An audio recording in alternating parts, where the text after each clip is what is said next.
নজর রাখবো বাংলাদেশের দিকে। বাংলাদেশের সংবিধান থেকে কি এবার ধর্মনিরপেক্ষ এই শব্দটি বাদ পড়তে চলেছে? তার কারণ ইতিমধ্যেই বাংলাদেশের যিনি অ্যাটর্নি জেনারেল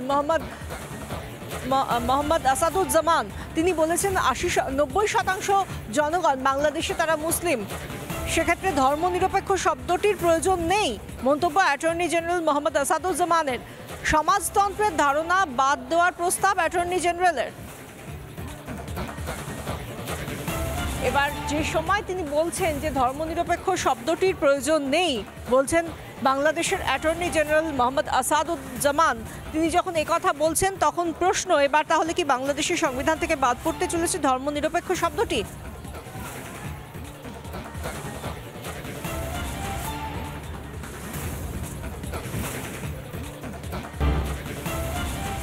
আরজিকরে হামলার 90 দিন অতিক্রান্ত, এখনো আরজিকরে ট্রমা কেয়ারে ভাঙা দরজা, এখনো স্পষ্ট ভাঙচুরের ক্ষতচিহ্ন।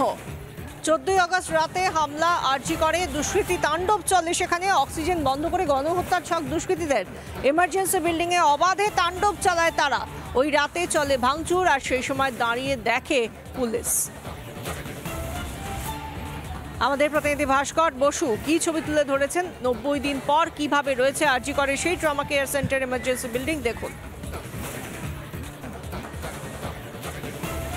14 আগস্ট কার্যত সন্ত্রাসবাদী কায়দায় হামলা চালানো হয়েছিল আরজিকর মেডিকেল কলেজের জরুরি বিভাগ সহ গোটা কলেজ ক্যাম্পাসে। এবং আরজিকর মেডিকেল কলেজ ও হাসপাতালের যে জরুরি বিভাগ, সেই জরুরি বিভাগের এই যে প্রবেশদ্বার, তার পাশাপাশি আরও একটি কিন্তু প্রবেশের জায়গা রয়েছে। মূলত এই দরজা দিয়ে ঢুকে কার্যত হামলা চালিয়েছিল একদল দুষ্কৃতী, একদল সমাজ বিরোধী। এবং 90 দিন পেরিয়ে গিয়েছে, এখনো অবধি প্রতিটা ইঞ্চিতে 14 আগস্ট মধ্যরাত্রের যে তালিবানি কায়দার হামলা, সেই হামলার ছবি দিনের আলোর থেকেও বেশি স্পষ্ট। একাধিক গেট ভেঙে দেওয়া হয়েছিল, একাধিক যে জরুরি বিভাগ বা বিভিন্ন জায়গায় যেখানে অবজারভেশন ওয়ার্ড, সেই অবজারভেশন ওয়ার্ডে ভেঙে গুড়িয়ে দেওয়া হয়েছিল। তার পাশাপাশি এইচডিইউ মতো গুরুত্বপূর্ণ ওয়ার্ডের অক্সিজেন সহ অন্যান্য প্রয়োজনীয় গ্যাস ভাল্ব বন্ধ করে দেওয়ার একটা যে চেষ্টা, সেই চেষ্টাও করা হয়েছিল। বিভিন্ন জায়গার এখনো অবধি কিন্তু কোথাও গ্রিল ভাঙা, কোথাও পাখা ভেঙে পাকিয়ে দেওয়া হয়েছে। একই সঙ্গে সমস্ত যে অবজারভেশন ওয়ার্ড বা যেখানে টিকিট অ্যাডমিশন কাউন্টার, প্রত্যেকটি জায়গা কার্যত তছনছ করা হয়েছে। এবং শুধু তাই নয়, বাইরেও এখনো অবধি কিন্তু বিভিন্ন জায়গায় তাণ্ডবের ছবি স্পষ্ট। এখনো অবধি আরজিকর মেডিকেল কলেজ ও হাসপাতালের চিকিৎসকেরা বা সাধারণ মানুষ তারা বুঝে উঠতে পারছেন না যে কি তদন্ত হয়েছে এই ভাঙচুরের।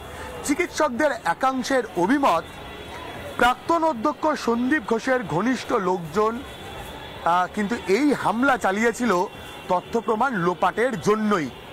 এবং গোটা বিষয়টা তদন্ত চলছে, এখনো অবধি এটা স্পষ্ট নয় যে ঠিক কোন উদ্দেশ্যে, কার নির্দেশে এই ধরনের তালিবানি কায়দায় হামলা চালানো হয়েছিল আরজিকর মেডিকেল কলেজ ও হাসপাতালের জরুরি বিভাগ সহ বিভিন্ন জায়গায়। এবং এই মুহূর্তে দাঁড়িয়ে 90 দিন পর এখনো অবধি এমার্জেন্সি বিভাগের একটা বড় অংশ 14 আগস্টের সেই অভিশপ্ত রাতের যে ভয়াবহ স্মৃতি, সেই ভয়াবহ স্মৃতি বহন করেই চলছে। দ্রুততার সঙ্গে তদন্ত প্রক্রিয়া শেষ হোক, যারা দোষী, যারা কার্যত গণহত্যার চেষ্টা করেছিলেন 14 আগস্ট মধ্যরাত্রে, তাদেরকে খুঁজে বের করে গ্রেফতার করা হোক, এই দাবি তুলছেন প্রত্যেকে। ভিডিও জার্নালিস্ট দীপঙ্কর কাজিলালের সঙ্গে ভাস্কর বসু, রিপাবলিক বাংলা, কলকাতা।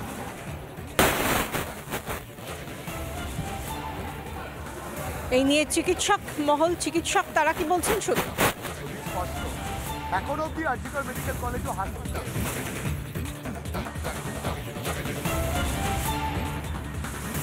এমার্জেন্সি যেটা আগে প্রি এক্সিস্টিং ছিল সেটা তো সেরকম অবস্থাতেই আছে, ভাঙাচোরা অবস্থায়। সেটাকে ট্রমাতে শিফট করা হয়েছিল, কিন্তু ডেফিনেটলি সেখানে এমার্জেন্সির যে পরিষেবাগুলো ছিল সেটা তো আর ট্রমাতে এক্সিস্টিংলি এত কম সময়ের মধ্যে করা সম্ভব নয়। তাও আমাদের সার্ভিস চলছে, যেহেতু ওখানে ইমার্জেন্সি ওই বিল্ডিংয়ের পার্টিকুলারলি ওই সেকশনটা আন্ডার ইনভেস্টিগেশন রয়েছে, সেখানে রিনোভেশনটা বন্ধ রয়েছে। আমরা এখনও জানতে চাই কারা করলো, কেন করলো, সেটা তো এখনও অধরা। যেমন মূল ঘটনার কেন হলো আমরা জানি না, সেরকম 14 আগস্ট ঘটনা কেন হলো, কারা ঘটালো, তার উত্তরও আমাদের কাছে নেই। হতবাক, সত্যি হতবাক। এরকমভাবে একটা সরকারি সম্পত্তি, মানে কোটি কোটি টাকার সম্পত্তি এরকমভাবে নষ্ট হলো, এবং তার জন্য the patients are still suffering. এইটাকে কেন ধরা যাচ্ছে না, সত্যি আমাদের পক্ষেও এটা মানে বোঝা মুশকিল। এবং এটা আমার মনে হয় খুব যত তাড়াতাড়ি সম্ভব এর একটা নিষ্পত্তি করা উচিত এবং দোষীদের সাব্যস্ত করে শাস্তি দেওয়া উচিত। নানা ধরনের কন্টেন্ট দেখার জন্য লাইক করুন, শেয়ার করুন আমাদের ফেসবুক পেজ, সাবস্ক্রাইব করুন আমাদের ইউটিউব চ্যানেল। পাশাপাশি অন্যান্য ব্রেকিং নিউজের জন্য অবশ্যই চোখ রাখুন রিপাবলিক বাংলায়।